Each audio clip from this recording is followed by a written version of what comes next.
جو اللہ کے کاموں میں لگ جاتا ہے اللہ تعالیٰ اس کے کاموں میں لگ جاتے ہیں۔ صرف اللہ کو پکاریے اور راضی کیجیے، یہی سب پریشانیوں کا حل ہے۔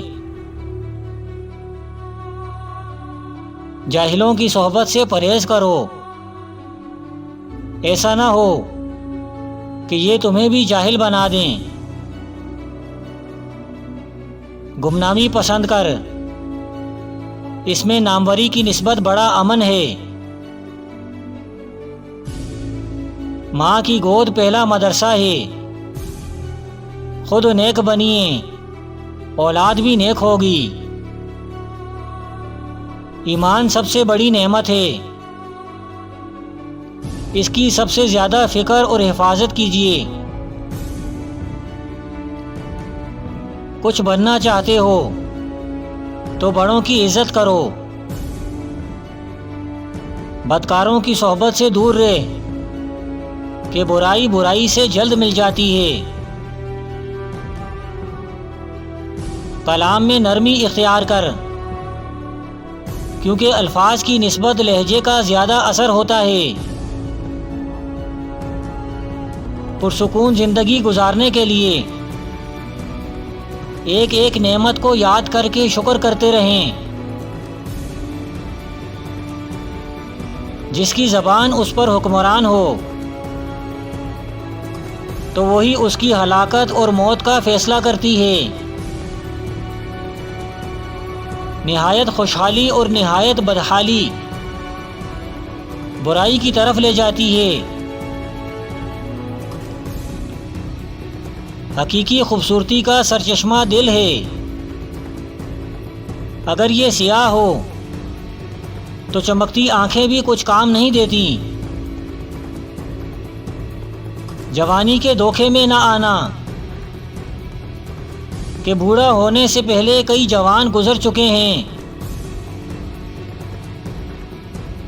امن اور سلامتی کا واحد راستہ صرف دین اسلام کی تعلیمات پر عمل کرنے میں ہے۔ آخرت کا کام آج کر، دنیا کا کام کل پر چھوڑ دے۔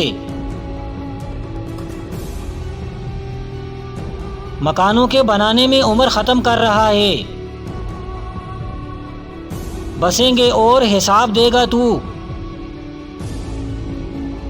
قدرت انتقام رکھتے ہوئے معاف کر دینا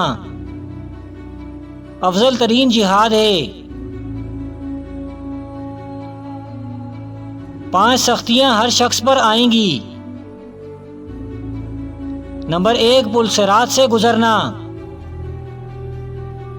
نمبر 2 قبر کی قید کی سختی۔ نمبر 3 قیامت کے دن میدان محشر میں۔ نمبر 4 موت کی سختی۔